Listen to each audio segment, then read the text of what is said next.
So the first step is just to do something. And if you're, scared to do something or you're afraid of looking dumb, first thing I would do is ask a question to someone that knows what they're doing, or just wind up doing something that makes you uncomfortable. People will understand, like, you're probably going to be bad at something if you start out, which therein lies the failure. But as long as you have this mindset to, dig for lessons or understand that the failure is there to better you, or ultimately lead to some sort of success, I think it kind of takes the sting away from that failure. So I do think it can be learned. There's no doubt in my mind.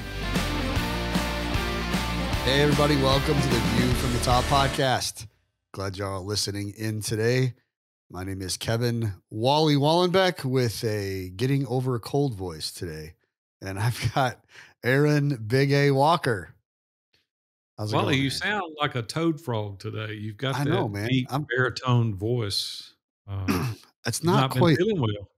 it's not quite full, like deep though, right? Like I hear No, some guys, like we had Paul Edwards on the show. it's He's not like, got a "Woo, Paul woo, woo." Edwards voice, right? No, I mean, I still feel like I'm a little, I'm still an amateur even with my voice. So Yeah, but I it saw is what you it the is, other man. day. You were in my office and you looked like death eating a cracker. I mean, you look you look terrible. I was like, oh my gosh, what are you even doing here? And you've been down for the count for a few days. It's been 5 days, man. It was bad. It was Yeah. bad. But here I am. Here you are. You're spry and almost back to normal. Hey, I had a conversation a couple of days ago with somebody. I'm curious. I want your take on this. And Yeah. there was a situation that they just wanted my feedback, and we were talking, and they said, "Hey, what do you do when other people get involved in your business?" And I'm like, "What do you mean?" And it was like, "Well, this is like my personal business." And so we Mhm. got deep off into that discussion. And I contend that all of our personal business is not our personal business. And what I mean by that is when it adversely affects others or it has an impact on some other family member or Mm. somebody in your community or your workplace, like, is that personal business? Like, is that their personal business or is that no longer their personal business? Man, you're asking the wrong guy because I am pretty much an open book, maybe sometimes to a fault. And I don't think that way. I've never just thought that way. I don't know why. I mean, I don't go out and like shout my faults to the world, but keeping things personal, um, well, I guess what do you mean? Like, is Well, it like if something your that if mother-in-law you're came asking over me to the or house, your mother-in-law came over and is telling you, you can't go on this trip. You uh, need to buy curtains for the house instead of, you're like, wait a minute, like this is my house. This is my personal business. That's one thing. But when you make a decision that negatively impacts other family members or somebody at work, mm, I just don't think that's your personal business anymore. I think that's everyone's business. Just a unique way of looking at it, I guess, is because when they said that, I was like, no, man, this decision that you've mm. made has impacted like 8 people. And I just contend that's not your personal business any longer. So what I'm hearing you say is like someone that wants to some situation or decision they're making, there's this part of you that wants you to have the right to make it. And maybe that's it. Maybe it's that feeling of this is Yeah. my right to make Entitlement. it, This is, yeah. right? Yeah. This is And mine. in that they're letting that overshadow the fact that it's actually going to potentially hurt somebody else. Yeah, yeah. And then they're like, hey, they just got to learn to deal with it or whatever. I don't know. It's something interesting for us to think through as we go forward. But honestly, for today, I'm more excited to talk about Justin Skinner. Man, Yeah. what a guy. I mean, he looks at failure like I've never even thought about looking for failure. I mean, what'd you think about that? It caught me off guard. When you start listening to the interview, you Yeah, think something's going to happen. I'm not going to right, give it away, right? You got to right, listen. But right. you think something's going to happen and then you're like, what? Like failure that's not even your fault. Like that's so weird to think No, about. Like you got to listen to hear it, but I it, know.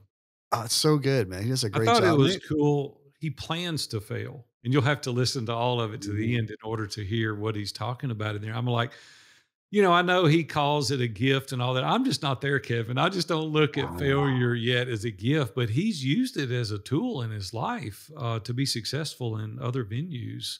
And Yeah. man, what an encouragement, man. When I got off the call, I was like, I'm going to plan my day for failure now. I It don't know about was that. really good, man. He's got Well, such a great heart. he goes from professional baseball to Yeah. infertility. So let's get him in here. Yeah. Man, let's get him in here. This is going to be great. Hey, Justin, man, I'm pretty excited to have you on View from the Top podcast today, man. How's it going? Great, Aaron. Thanks for having me. Kevin, thanks for having me. I'm very excited to be here. I'm really curious where the conversation's going to go, but excited to be here. I'm hopeful and curious, but I know kind of where it's going to go. Wally, you doing good today? Yeah, I'm doing well, man. Doing great. Got a little bit of a cold that we talked about a little bit earlier, but working through it, man. It's going to be fine. You're going to be good. You're going to be good. You'll be good as new. Here in the next couple of days, this nice Nashville weather is going to treat you well. You're used to those harsh winters up there in Michigan. So we're going to bypass all that for you this year. So you're going to be good. Justin, I started thinking a lot about you when Kevin and I was going to do this show. And you've got an expertise in a new perspective on failure that really I hadn't looked at it the way you looked at it. And you've done a great job being a speaker. I mean, you travel all over speaking and host your own podcast, written a great book. Actually, it's about failure, which is pretty cool. And I've enjoyed your book. I want to tell you that Professional Failure, if you're looking for a great book. Justin's done a good job there. But before we dive into some of these failures that you've shared with me and that you shared in your book, give us a little update. How are you and Kendra, and how's things going out there in the Midwest? Yeah, cooler weathers are coming in, which is really nice. We've got the fall colors going, which I'm sure you're seeing in Nashville as well. So that's pretty awesome. So I think Ken and I both love fires and sweatshirts. It's not that we don't love summer, but there's something fun about fall. So as far as update goes, yeah, we're enjoying the weather. We've been traveling a little bit, but back home now. Where you been going? We were recently in California. We were out there for actually in the Pebble Beach area, like Mount or Carmel by the Sea. We were out there. I've got a good friend I grew up with. He took over, him and his wife took over a not-for-profit. So we went out there to celebrate with them, and they made the announcement and everything. So it was really, really neat. And they deal with human trafficking. So they're all over the world, actually, mainly in India and some of those countries, basically going into brothels and taking these young girls out and speaking life into them and teaching them about Jesus. And it's really cool. So it's pretty close to our hearts. So we're out there celebrating that. And then we're back home, kind of settling back in. Didn't you play a pretty interesting golf course while you were out there? I did. I got to play Pebble Beach. I got to play Spyglass. You just let that go right by. Like I would have led with that. Oh, after this, Yeah. Yeah, it was pretty fun. And we walked all three courses, and we actually hired a caddy for Spyglass and Pebble Beach. So it was a really fun experience to walk and play golf, not in a cart. It's just a slower pace, and it was really cool. I'd do it again in a heartbeat for sure. Nice. Yeah, I've only played golf. That's debatable. I'm trying to get better. That's probably the best answer. He emailed me, said he's looking for a golf coach, and I'm like, man, you're already an athlete. I'm sure you're good. He's just trying to tweak his game. Justin, we've got a course here in Nashville, Bellmead Country Club, and a member invited me out there to play golf with him. And I've never played with a caddy. I've played, for a long time. I never played with a caddy. And so I'm out there on the range, and I'm hitting balls, and the caddy finally says, you ready to go? And I said, yeah. So we get up there on the first hole, and I got lucky, hit one down the center of the fairway. And I looked at him and I said, give me a 6-iron. And he hands me an iron to look at it, and it's a 4-iron. And I said, no, I said a 6-iron. He goes, no, I watched you hit on the range. You need a 4-iron. And I said, oh, okay, I get it. And I still didn't make it to the green. So these caddies can humble you sometimes. I don't know if your caddy was kind to you, but mine had a way of humbling me. He was awesome. It was humbling as well, but honestly, I feel like I learned a ton from him. I just asked him as much as I could, and so try to put on my curious hat, and I was like, hey, tell me how to read greens, grain, like teach me about this, and he was very willing and open. So I felt like it was almost like hiring a coach for 4 hours and just be like, hey, teach me about the course, teach me about the game. He did a good job. I love it when Kevin Costner gets up there and says, "Give me another ball. Give me another ball." I love Handcuff. it. He's going to get it on the green eventually. Listen, you've got pretty much a dream situation the way I see it. You've got a lifestyle business. You get to travel. You're involved in real estate, managing some of these short-term rentals. And like I said, you enjoy writing and speaking. And the thing that I really wanted to dive in, though, on you a little bit is the failure part. And you've had tons of experience navigating some pretty extensive losses around collegiate sports. You and Kendra, I know, went through a bout with infertility, and you dodged some pretty big failures around your marriage. And if you don't mind, I want to dive into a few of those things because there's a lot of our audience out there today that's experiencing failures of their own. So why don't you give us just a little bit more of your backstory, how you adopted this mindset of looking at failures different, and let's dive in on some of these failures. Yeah, I'll kind of go back. I do think it goes back to early childhood, and I think a huge part of me learning to deal with failures was my parents, and I actually spoke recently and kind of told the story about, I feel like my parents and even failures, they almost built this fence around me when I was little, and they said, hey, fail within these boundaries, we're going to help pick you back up, and then you're going to be fine. You're not a bad kid if you do something wrong. And as I got older, they expanded these fences, and then eventually they opened the gate and they let me out. But I think that had a huge part. And honestly, not only my parents, but just family around me, I feel like they spoke a lot of life into me. So when I would mess up, again, they wouldn't be like, you're a terrible kid. So I know the people around me, the mentors I had growing up were huge. And then, like you mentioned about collegiate athletes, I played baseball, and baseball is a game of failure. And I struggled to understand what that meant for a long time. And I feel like it finally clicked my senior year of, how to kind of navigate those failures. And then that dream of playing professional baseball was taken away. So then we're left with, hey, I thought I had it figured out. I thought I'm on this path. And then it's kind of snatched away. So that was another learning lesson. And then beyond that, starting our own business, I guess in between there, I had gotten 2 other jobs, fired twice. So I kind of had a rough start to my career. But beyond that, anyone who owns a business understands that when you make decisions in business, you're going to have lots of failures. It just comes with the territory. So I think that's definitely helped as well. And then kind of taking a step back and seeing all these things. And I know you'd mentioned infertility. We're still in the middle of that, still have no idea why we don't have kids yet. That was one of our, goals and reasons for getting married, as we look forward to having a family. But Kendra and I have been married for almost 15 years now, and we still don't have kids, still don't really have an answer from God why. But it's just another one of those things, I think, that maybe my background in navigating these failures has helped us in this situation, even though it's incredibly difficult at times. Let's back up just a little bit. We'll get into the infertility in a minute. So take us back to college for a second. So you're a kid. All kids feel a sense of loneliness or isolation, and they don't know what to do, and they fail. And I used to tell Brooke and Holly, failure's in not trying, not in not succeeding, right? And so you're a real athlete. I don't want to undermine who you are as an athlete. I mean, I think you're even in the Missouri Hall of Fame out there. So you're a pretty good athlete, and you didn't make it to the level that you really wanted to originally. Like, take us there. What happened? Did you get cut? Did you quit? Couldn't measure up to your own standards? What happened with the ball? Yeah, that's a good question. So kind of setting the stage, it wasn't like, I didn't have a shot. I actually went and I played in an Alaskan baseball league in between my junior and senior year. And from the guys I had talked to, said, hey, if you can go play in this, you can do well. You can play in the minors. You can play in the pros. It doesn't really matter. I mean, guys like Barry Bonds and these other top names had played up there for a summer.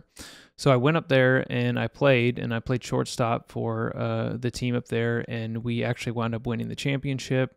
I wound up making the all-star team, had a really good summer. So at that point, my confidence is at all-time highs. I mean, I'm playing against Division I guys and Cal State Fullerton guys and Florida guys, like all the top-notch players. And so from that point, it kind of set the stage in my mind.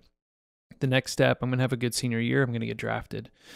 So after my senior year, I had a pretty good year. And I think I was one of the top 3 or top 5 players in the conference for our university, and had a tryout with the Cubs at the end of the year. And they said, hey, we really like you. Here's your draft number. And that was kind of it. So I kind of took it for granted that I thought, oh, I'll just get drafted. Like all I need is a bus ticket, and then I'll make my way from there. Well, when draft day rolled around, I was actually alone in my house. I lived with 4 other guys, and they were all gone. And I was actually getting ready to go to a wedding that night, but I was watching the draft online. So waiting for a text from the scout, I was watching the draft. And then after about round 30, I realized that I wasn't going to get drafted, and it was pretty crushing. I mean, if anyone's experienced, having a dream and following it, and then having it pretty much taken away from you, it hurts. So Stop right there for a second. Yeah. Like, you're alone. Yeah. You've been playing ball for 4 years, college, not even counting all the high school. And yeah. Like, what did you feel at that moment? Like, take us back there for a second. Yeah, if I could sit there and go back, I remember shutting the laptop, and I remember feeling, shame, guilt, anger, bitterness, all these emotions mixed in this cauldron, and it wasn't a fun feeling. And really, I didn't have, anyone to talk to at the time, so I just cried for about 5 minutes. And at that point, again, I think it's due to having people that spoke life into me, but I really did have kind of an identity crisis, because my whole life had been, it's Justin the baseball player. And then when that was taken away, it was like, well, what am I now? Where do I go from here? Did you know Kendra at this time? I did. We were supposed to get married, actually in like 4 weeks. So we had already talked through what it was going to look like to travel in the minor leagues. She was excited. She was going to come with me. So we really had to make a big pivot. But yeah, we were engaged and ready to be married. 2 people I'm concerned how you dealt with. First of all, let's talk about your dad. Mm-hmm. So, like, are you embarrassed? Do you think you let him down? Is he not going to be proud of you? Like, how did you deal with that? And what did you say to him? Yeah. What did he say to you? Yeah, I don't remember. I remember calling my dad and just saying something like, it didn't happen. And I think one thing with my dad, he's always been proud no matter what. And he said something to the effect of, "Hey, I'm still proud of you. You've had a great career. You have nothing to be ashamed of." So I never felt pressure from my dad, and I think that was part of it. We always had this connection with baseball, this love of baseball. But as far as pressure from either one of my parents, it just wasn't ever there. Like, they wanted us to do well, and they, preached at us like, whatever you decide to do, go after it wholeheartedly and do it well. But there was never this thing of like, hey, if you don't make it to the majors, you're a failure. Or, even if you don't play college ball, you're a failure. It was just like, do your best and then go from there. Justin, I know you don't have any children yourself, but I don't know if you realize how blessed you are to have a dad that talked to you like that. What advice would you give to dads out there today that are listening to this that have young sons playing baseball? Yeah. What would you tell them to do differently, or maybe some things that you wish your dad had done or your dad did well that's really helped you navigate this? Because there's a lot of daddy wounds out there today. Yeah. Right. So what would you say to those dads out there today? Yeah, well, first of all, I know I'm very fortunate, and I know my dad wasn't perfect, but man, I look back and I just feel like my dad did a lot of things right, and he set the stage for me to excel at whatever I wanted to chase. Looking back, some of the things that he did well, I thought, were really simple. And, surrounding baseball, one of the things he always did was he separated work from home life. And he would come home at 5 o'clock and he would work really hard from 8 to 5. As soon as he got home with us, he'd go in the yard, he'd play catch, or he'd run around with us. So it wasn't like he was distracted. And I know that kind of leads me to when I was teaching and I was coaching baseball just out of college, and I was, having people pay me for lessons. Parents would always ask, what can I do? How can I help my son become better in baseball? And I think a lot of baseball is the mental side of it. And honestly, I would tell them, hey, just play catch with him. That's the best thing you can do. And they're like, no, that's too simple. There's got to be a drill. I'm like, no, I'm serious. Just go play catch and spend time with him. I think that sets the foundation for so many things. And you can do that with any sport or anything. I think it's just a time thing. Wally, don't you see in the groups now a lot of guys having daddy wounds because their dad was like, man, you got to make majors and you're going to make it, or never told them they were proud of them? And even for you, Wally, like, was that your environment? Was your family really supportive, or did you put pressure on yourself because of that? Yeah. As far as being in the groups that we're in and things, it's almost 99.9%. If there's a lingering issue in somebody that's 50 years old or 40 years old or 30 years old, like it almost always comes back to some type of a father wound or a parent wound. And it comes in multiple, it's not like it's one distinct thing related to a Right. parent, right? It's just, there's multiple different things. I know for me, um, it sounds really silly, but my dad left when I was 5. Mom got remarried. My dad got remarried, and my dad got married to a lady that had she's my stepmom now, but she had a son that's a year older than I am, and my dad, did the best he could, try to figure it out. Like he would give all the little things, like his military phone that he had when he was in his hat and his jacket, and like all these little things that, and then you know my stepbrother at that point didn't take care of them well. And I was just, that of all things, like that tore me up Yeah, you until remember about that. 2 years ago. I took my dad out to lunch and I told him, I just said, Dad, this, like, I've struggled with this forever. And he apologized. And he goes, man, I could have done that different. Wow. And but here I am, 48 years old, right? And it's just, there's these crazy things. There's a lot of good things that my parents did too, Sure. like yours did, Justin. But it is so interesting. We carry this stuff with us for so long. Good, like you have, right? Or things that are challenging.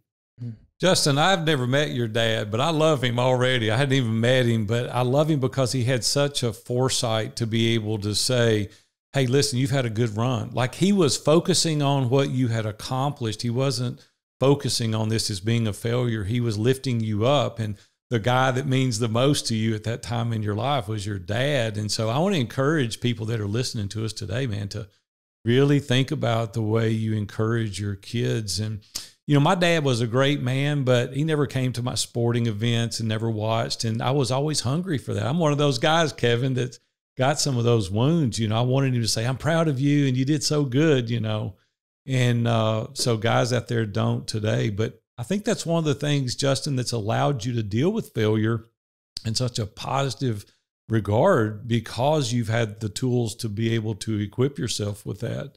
But when you look back, tools, yeah. Real quick, around those tools, Justin, I think you have an interesting perspective on this specific failure that I want to get your perspective on real quick. A lot of times in failure, whether they're relationships or it's business failure or whatever it is, a lot of times we see it coming. A lot of times in failure, like we know it's possible, right? Whether it's in our marriages, we don't take care of our wives like we should. We don't treat them and serve them and love them and lead them. And our kids, we don't spend time with them. We don't go out and throw the ball like we should, right? Yeah. I mean, we don't. In business, we see, we ignore our finances. Like we need to pay attention to them, but we ignore them, hoping, right? Hope's not a plan, but hoping that they get better. And so there's this like somewhat of like hope that things don't go wrong or failure doesn't happen. But there's this little bit of like, yeah, I know that I'm not paying attention. I know this is probably going to happen. But for you, it's like, man, you just had this great experience. Like I actually did not expect you to say that in your story, the way you said it. And so you have this unique perspective of like things were going really well and you didn't win in that. Like, I'm saying we would think about success or winning or get that achievement or get that opportunity. Like what, like help me understand like what that was like when it was a surprise. It should have been. Was it a surprise? I mean, yeah. Yeah. Well, first of all, it was hard. It was hard. And I probably went through 1 or 2 years of just bitterness. I was just angry. I didn't understand. But I think one of the things, again, that my parents did well was, they brought us up to love the Lord. And I've been a Christian since I was young. And I think that's helped guide my path. But, it just makes me think of, I'm going to butcher it, but it's like the Lord, works all things for his good. I think that's something that's always been in the back of my mind. So when this didn't happen, it hurt. Like I was wounded. But at the same time, I felt like there was something different. And there was actually, I didn't mention this, but when I didn't get drafted, there were opportunities for me to go play independent ball. I had a buddy that played in Canada for a while. So I had opportunities to keep playing, but I had this peace. And, the Bible talks about this peace that surpasses all understanding. I had this peace about me that for some reason, just baseball, it was time to let go of baseball. And it didn't mean it was any easier or, it wasn't hard. It still was, but I just had this reason or this thought in the back of my mind, like, maybe there's something else for me. So I do think faith had a large part of that too. And I think faith has a large part of navigating failures for me. And I've had people tell me that, well, and I've seen non-Christians get through failure as well. But for me, it's always just been something I can lean back on and say, there's something bigger here. Even though I'm missing it right now, if I can maybe zoom out and understand that I can make every right decision. And this goes back to, this helps me in investing now, real estate investing. I can make every right decision and something can still go wrong. I can make every wrong decision and something can still go right. Sometimes there's just things out of our control and we just have to accept it and, keep moving forward with humility. Dustin, I think that's really cool, your perspective in looking at that. You and I share the same faith as well as Wally, and we try to look at things that way. It's difficult sometimes, though. It's easier said than done, oftentimes, especially when you've lived your whole life trying for this one aspirational goal, and then it's jerked out from under you. But you know what I often think about is that you could have been just a real jerkwad if you were a real all-star Cubs shortstop. You and Kendra might not have gotten married. It could have ended your relationship and you wouldn't be where you're at today. And so we don't know, right, what some of these things do to us. And so sometimes we're being protected, and possibly that's the case for you. But what do you say to the guy out there that's like, man, I've been dealing with fear my whole life. Like, I'm afraid I'm going to fail at everything I do. Is that something you can overcome? Like, you've really got a great grasp on failure. Is this something that people can learn? I mean, can we achieve that? Can we overcome the fear of failure? Yeah, I think it's a great question.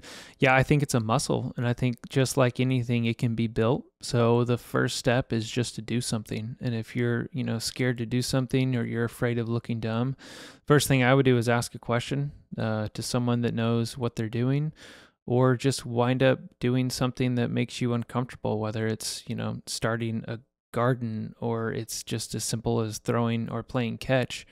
It's funny, I had a conversation with a guy who played catch for 365 straight days. He wrote a book about it, but he played catch with a new partner every day. And he said one of the things actually that surprised him was how many people said, I'm scared I'm going to drop the ball, or I'm scared I'm going to have a bad throw. I think just doing it sometimes people will understand, like, you're probably going to be bad at something if you start out, which therein lies the failure.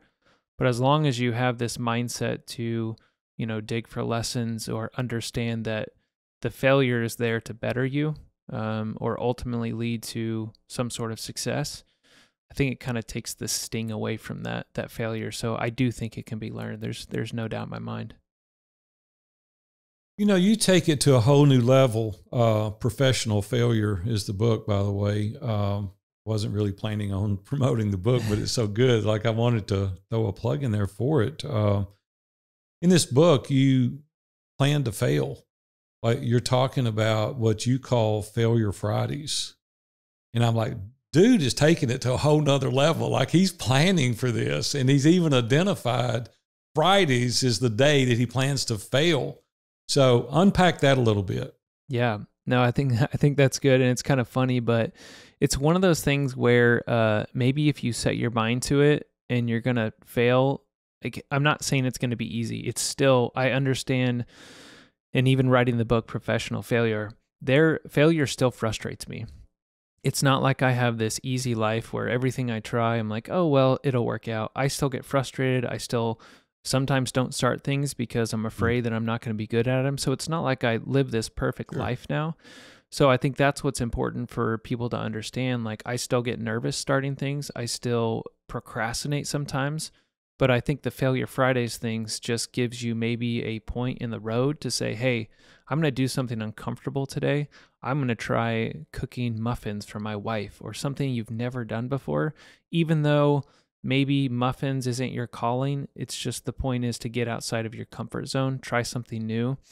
And, you're probably going to have, if we're using muffins as an analogy, you're probably going to have some flat muffins. You're probably going to leave out the sugar, or something's going to go wrong. But in the end, it's probably going to be okay. We're always encouraging people to get outside the realm of what their capabilities are. And I know, Wally, you play the guitar and you're pretty good at it. And I'm kind of envious of that. But there's not a musical bone in my body, right? There's none. My dad was good. My brothers were good. And I'm like, I suck really bad. So I went and bought a 700. Keep going. I went and bought a $700 banjo. Oh, don't anybody tell. I hope Robin's not listening to this. I didn't tell her what I paid for that banjo. A $700 banjo. I'm going to learn to play the banjo, right? I suck really bad at it right now. And I guess that's my Failure Friday. It's like, it's okay, but I'm going to try. And see, that's what I so admire about your disposition is that, man, you're like, hey, if I suck at cooking muffins, it's okay. I'll get better, but I'm going to at least try. I love that perspective. All right, Wally, hammer me. I know you got some comment to make about my banjo. I don't think you're terrible. I have seen a video of you plucking away happy birthday. So, oh yeah, that was really bad, man. Don't ever show that in public. Don't let the podcast get a hold of that. I was embarrassed, something terrible. Justin, you even say in the book that failure is a gift. I'm like, dude, I just want to tell you, I'm not there yet. I just don't look at failure as a gift. But when you can have that mindset and you can turn it around and you can look at it like, I plan to do this and it's not going to be good, but that's okay. I guess you work into that mindset to where, like, hey, it's okay. It's a gift. Like, I'm going to learn. I'm going to be better as a result of it. So, man, you're really helping me here today. I don't know if he is anybody else, but he's really helping me understand that. So I've kind of got you pegged as a perfectionist. So I want to talk about that for a second. Am I right or wrong? I would say you're wrong. It's kind of funny. I laugh at that. I am not a perfectionist, and you could tell by my school grades. I didn't make the best grades in school. I tried, but I would rather just try something and do it and then work towards being better and not perfect. Well, you're just naturally good at stuff then, because I've seen stuff that you're doing and like you're good at it. And I figured you had to work really hard and you were just a perfectionist kind of mindset. But a lot of entrepreneurs out there today think they got to have everything perfect, right? And I'm really encouraged now to hear you're not a perfectionist. Yeah. So what would you say to those people out there today? Because you're Mr. College Baseball, in the Sports Hall of Fame and doing good in real estate and writing books and speaking and all that kind of stuff. What do you say to people that are afraid to fail about just get out of the gate? And you've kind of said that. What words of encouragement would you give those folks? Yeah, one thing that I kind of see, like either it's in professional sports or it's, public speakers or figures, it kind of annoys me is when people are asked, like, are you nervous before this? And they say, no, I never get nervous. Well, I don't know that I fully believe them, because I feel like no matter what, and I've talked to some speakers that have talked for 40 years and they say, yeah, I still get nervous. I think when you almost put yourself like away from everyone else, you don't connect, people can see this, almost this like godlike figure, like, oh, I could never do that. I could never be that. So as far as a first step, just understand, like, I still get nervous. People that are in the public eye, they still get nervous. Like they're just human, just like any of us are. Sure. So I think if I think back to when I started the podcast, I remember day one. Well, first of all, I procrastinated for like 2 weeks and I was scared to do it. I was scared to start. I'm like, man, I'm going to be bad. Like, even though I had written this book and all this, it's still scary sometimes. So I remember first episode, very nervous, didn't speak very well, very rigid. And then episode 2 was a little better. Episode 3 was a little better. Episode 4 little better. By 15, I had some people teaching me things. Hey, try this, do this. And as I went along, it was like I got maybe 1-2% better each episode. So if I could encourage anyone to have that like 1-2% mindset of like, hey, it's going to be bad out of the gate. And there's going to be people that are like, you're terrible at that. Stop doing it. But if you stick with it and you just keep continually getting a little bit better each day, it compounds on itself. And I feel like you're going to see a massive difference if you can stick with it for a couple months or even a couple years. The consistency, I like that. Yeah. Yeah, you're not a sprinter, you're a marathoner. Exactly. And you just keep on getting a little better each and every day. We talked about some failures you had 15, 20 years ago, right, in college. Anything recently that comes to your mind that didn't work out exactly like you had hoped? And if so, what was it and how'd you handle it? Yeah, it's got to be the infertility thing. I mean, that's the biggest, I guess, hurdle we've faced as a couple in the last, decade. But that's definitely one thing. When Kendra and I got married, we always loved kids. We still love kids. We always imagined a family. And for some reason, our life just isn't what we thought it would be. So I know maybe, again, that can be an encouragement for people that we're still kind of in the mud, if you will, of, we still want kids. We've done a lot of different things to try and, get poked and prodded and pregnant somehow. It just hasn't worked. So if I could encourage anyone, I still think you can do right by others. I still think you can be positive in moments of pain. And even though you're in the middle of, some dark moment, you can still be a light and an influence to others. Even though your life may not, be exactly like you thought it would be at this point. So that would be my moment of encouragement. Just wherever you are, whatever you're doing, whatever your pain you're going through, there's still, one person out there you could encourage at this time and really help them out. Hey, Justin, you, as you're talking through that, guys listening in, yeah, we've got that challenge or another challenge similar to that, right? Where it just weighs really heavy on you and your wife. Like, I know you've got your own struggles and your own battles and your own internal, right, things you have to deal with. Yeah. But as a husband, like, what are some things specifically of how you're loving, serving, and leading well, Yeah. Kendra, through this? Yeah. One thing I screwed up for about 13 years, 14 years, is I took my emotional background of sports and I tried to apply that to marriage. So if I can kind of dive into that. So in sports, I was always taught emotions is a bad thing. Like if you show your emotions, you're giving a leg up to the competition. You don't want to show emotions. If I'm pitching, if I'm at bat, I don't want anyone to know that I'm frustrated. I don't want anyone to know that I'm winning or losing. It was always the opponent shouldn't be able to tell if you're winning or losing. You just keep a straight face. Well, that works in sports, but then when you transfer that to marriage, it doesn't really work too well. So I really didn't want to deal with emotions too much in marriage, to be completely honest, and that doesn't go well with the whole infertility journey. And I know the biggest thing is, Kendra wanted to talk, and sometimes she would just have moments and break down, and I just wouldn't say anything. I'd be quiet. And I think that really hurt us for a long time. And recently, we wound up going to counseling and a bunch of different stuff that really opened my eyes to, man, I need to be better in this area, better for her, and then, be more vulnerable. And it's not like I'm trying to be vulnerable with everyone out there or share all my deepest thoughts, but with her, she's the one I should do that with. So I think that's something that's really helped, especially in those dark moments of, isolation and fertility, is just sharing emotions with your wife. I know with Kendra, just asking questions instead of trying to fix things, which I know we've, said so many times, but it's one of those things it's easier said than done. For me, I'm like, let's just do this and do that, and that should work. But really, I do believe it's just a matter of sitting down with your wife and saying, how are you feeling? I'm really sorry. That sucks. Let's get through this together.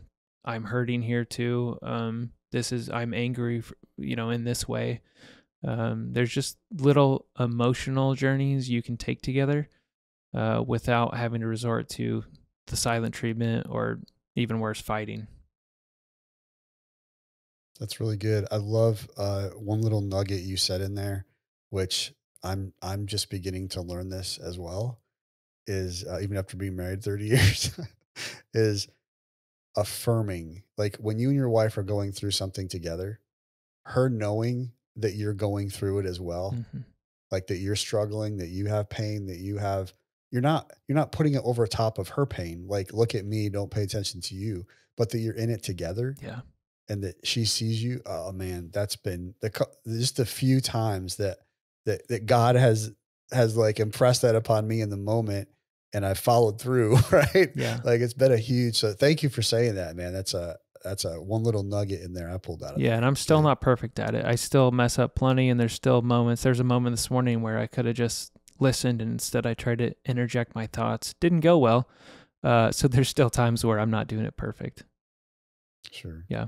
Is it hard for you to be vulnerable even to your wife because it doesn't feel like maybe I should do that? Maybe I should just fix it, right? Is that like, I know women think way differently than men, which is a good thing. Yeah. But is that a constant battle for you? Is it getting easier?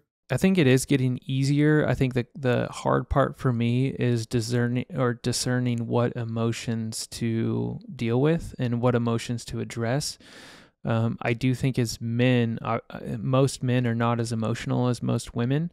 So, but I think that one of our strengths is maybe learning to filter emotions and understanding, how can we listen in this area, and then how can we maybe say, hey, let's take a couple days to think about this before we do anything.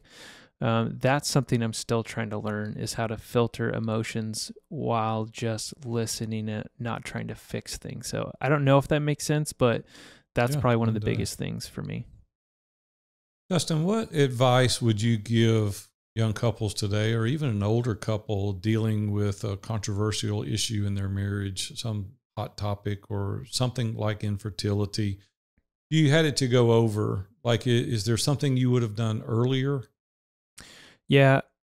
First of all, it's a great question. I would say counseling. We would have done counseling earlier, because I think what it helped teach us was that, well, first of all, we're not alone. This isn't just like we're the only couple in the world facing this. And then second, it just allowed us to get outside ourselves and talk in a space that we could kind of open some maybe deep-seated wounds and talk through those, instead of just, shoveling them down and trying not to address them. So I think we delayed probably that way too long. We didn't really start doing counseling until, I don't know, 10 years in. So I would say if we could do anything again, it would find people with wisdom earlier and get their feedback. Justin, would you go to couples counseling? Do you do individual counseling? Mm-hmm. Both. Which one would you do? I do both. I think there's positives and negatives of both, but if you can do both, I would highly advise that. Next question is a hard question. I don't really even expect an answer. Maybe you have one, but what if it's just not in God's plan? You'd have children. Like, at what point do you go, okay, it's not in the cards, and we don't do this processes any longer, and we're just like, hey, this is the hand we're dealt? Or have y'all got to that point? Yeah, that's something I think for me was maybe easier. Maybe just for the guy, it's easier. I know early on I was from the mindset of like, well, if we never have kids, oh well. It's not as easy for the women. I know the Bible even talks about it. There's three things that are never satisfied, and one of those is the barren womb. So I think it's taken longer for Kendra to get there, but we actually had this discussion a couple months back. Like, what's it going to look like if we don't have kids? Are we still, going to be able to, love life and do that? And I think we finally are at the point where no matter what happens, whether we have kids or not, we just want to be able to encourage people around us and, lift people up. And we know people that have kids that do a great job of this, and we know people that don't have kids that do a great job at that. So that's really tricky, and it's really hard because I can be insensitive when it comes to that. But I would just say again, it's one of those things. If looking back, if Kinder just wants to talk and say, I'm struggling with this right now. I can't see a future without kids. I'm hurting. Just one of those times where I just need to listen and and not say much. This is any word of encouragement. I'm sure you've had a lot of encouragement over the years, you and Kendra both. A buddy of mine, Eddie Baker and Rhonda, went through this same scenario for 20 years of their marriage. And finally, Eddie just said, "Hey, I'm done. Like, I'm done. I give up. I'm done." Within a month, they were pregnant. Wow. And so now they have a son, and life is just incredible for them. So you never know. Maybe it just comes to a point. And I know you're a man of faith. You just need to say, "Lord, if it's in the cards, okay. But if it's not, hey, blessed be the name of the Lord anyway." Yeah. Justin, any final thoughts around failure that maybe we haven't covered yet before we go today? Mm-hmm. Yeah. If I'm thinking through final thoughts on failure, I know we kind of touched on perfectionism, which I think is a big hurdle to get over. But I think the biggest thing in maybe facing failure is honestly curiosity. Curiosity coupled with humility is going to make you a pretty dangerous man. And if you can humble yourself enough to ask dumb questions, I think you'll be interested to see where that leads. Justin, you know we do a full cup on all of our shows, and I was going to see if there was something that you could give, word of encouragement, a resource, some idea. Do you have a full cup for us today? I do, yeah. One thing that I learned several months back, maybe even a year ago, from a good friend out in Arizona. Him and his wife have been doing this for a while, and he said, "Hey, you should try this." But they do it's called a 7-7-7 rule. So every 7 days, they take a day off. Every 7 weeks, they take a 3-day weekend and they go somewhere with or without kids. And then every 7 months, they take a week vacation. And I really like it because it tends to keep it keeps things fresh. And then also I can be bad about planning things. And then Kendra loves looking forward to things. So it allows us to take vacations at different times of the year. We can go skiing, we can go to the beach. And we've been trying to do that over the last, year or so, schedule those out. So the 7-7-7 rule would be my full cup. Justin, this has been, Wally, you must have been listening to our conversation, the big guy we're having about an hour and a half ago. Yes, I was listening. Like that full cup. That full cup is exactly aligned, Big A, with what you were just talking about. That aligns Robin. Completely. Yeah, it sure does. It aligns completely. Having something to look forward to as a couple. That's really good, man. Justin, you're an amazing performance coach and written this great book. People want to get in touch with you. They want to learn more. Maybe they want to grab a copy of the book and maybe interact with you more. How do they reach you? Yeah, you can go to my website. It's www.professional-failure.com. You can find all the links to the books and the podcasts and even social media links. So feel free to reach out, and I'm happy to help in any way I can. Justin, I can't tell you, buddy, what a meaningful hour this has been. I've really enjoyed it. Wally, any final comments or thoughts? Man, I appreciate it. You coming on and being so transparent with us. Been good. And being willing to share with the folks listening out there. I know that failure is one of those things that none of us like to experience, but something I picked up on as you were talking through it, a lot of times we hear people talk about things of the past and they'll talk about how they overcame them. And you've done that. Like at the same time, you were very clear that it takes time. Yeah. And it's a process, right? And just not get weary in well doing. So thank you so much for being an encouragement that way. Yeah, no, that's well said. And I just want to say, Kevin and Aaron, thanks for all you do too. And I know both of you, I've gotten some great nuggets of wisdom from you guys, and you guys put a lot of time and effort into growing other men. So thanks for all you do. It definitely does not go overlooked. It's been fun. Tell Kendra hello. Have a good rest of your day. We'll see you, buddy. I will. We'll see you. Well, I hope you enjoyed that interview as much as I did. I'll be honest with you, man, the guy's got such a disposition of embracing failure like no one I've ever seen before. I mean, when he talked about planning to fail And he talked about the struggle for he and Kendra that they've gone through in infertility all these years, yet he's still willing to stand up and serve her well and do the right things and be vulnerable. And man, I'm telling you, I hope that you've taken away as many nuggets as I have. And I just want you to go back, maybe even listen to it again. I mean, this is an interview that's worthy to listen to twice, and then take some of those nuggets and go out there today and build your own view from the top. All right. Thanks for listening today. If you're interested in learning more about who we are at View from the Top, you can check us out by visiting viewfromthetop.com, or you can email us at that's POD, at viewfromthetop.com. Don't forget to subscribe. Click that subscribe button so you be notified when new episodes come out every Tuesday. We'll see you all next week.